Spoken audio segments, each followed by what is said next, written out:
The problem is that we don't live good lives. If we're honest, we don't live up to even our own moral codes. I've asked thousands of people in many different contexts over the years if they live up to their own moral code, if they always have a clear conscience. Do you know no one has ever said yes? Well, until the other day when a man in one of the audiences put his hand up to say that he did live perfectly by his own moral code. I was a bit surprised and then found out later that he had fairly significant brain damage and a couple of plates in his head. If we don't live up to our own moral code, how will we go at living up to God's standards? When asked what God expected, Jesus summarised it into two simple commandments. The second of these commandments, he said, is to love our neighbour as ourself. Now, we tend to describe our neighbour as those who we feel close to, my friends, my family. And we often can be quite good to those who we feel close to, but cruel and forgetful of those who aren't our friends. Jesus says, no, let me tell you what I mean by neighbour. He says, love your enemies. That's the key test. Jesus says your neighbour is everyone, including your enemies. So he says, the worst people in the world are kind to their own friends. But he says, I tell you, love your enemies. Do good to those who hate you. So I think when we actually listen to what Jesus says, even on the point of loving our neighbour, when we actually listen to him, we realise how far short we fall.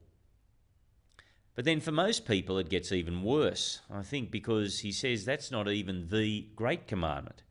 The really big commandment, he says, is that we must love God with all our heart, all our mind, all our soul and all our strength. That God has to be and have the first place in our life. Now, which is obvious, he should. He's the one who's given us everything. He's the one who will judge us. We live in his world, we breathe his air, and yet we treat him as if he's almost not there until we get in trouble sometimes. To love him first and foremost, Jesus says, that is what God says is the mark of a good person.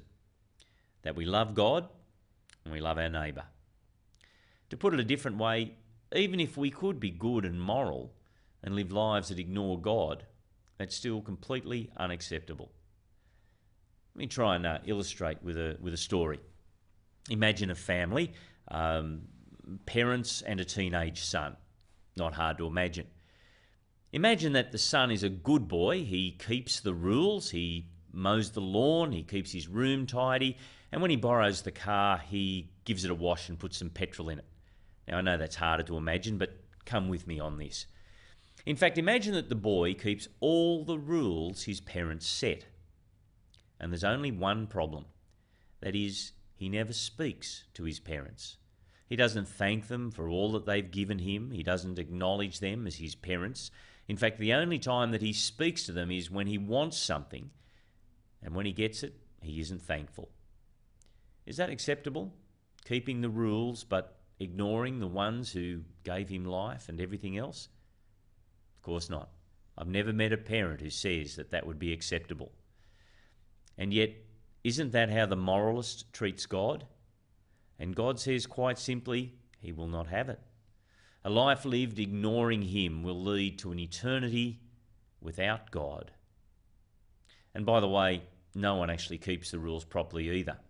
That's why God wants us to acknowledge him as God, to live lives of trust and thankfulness and not self-righteous moralism.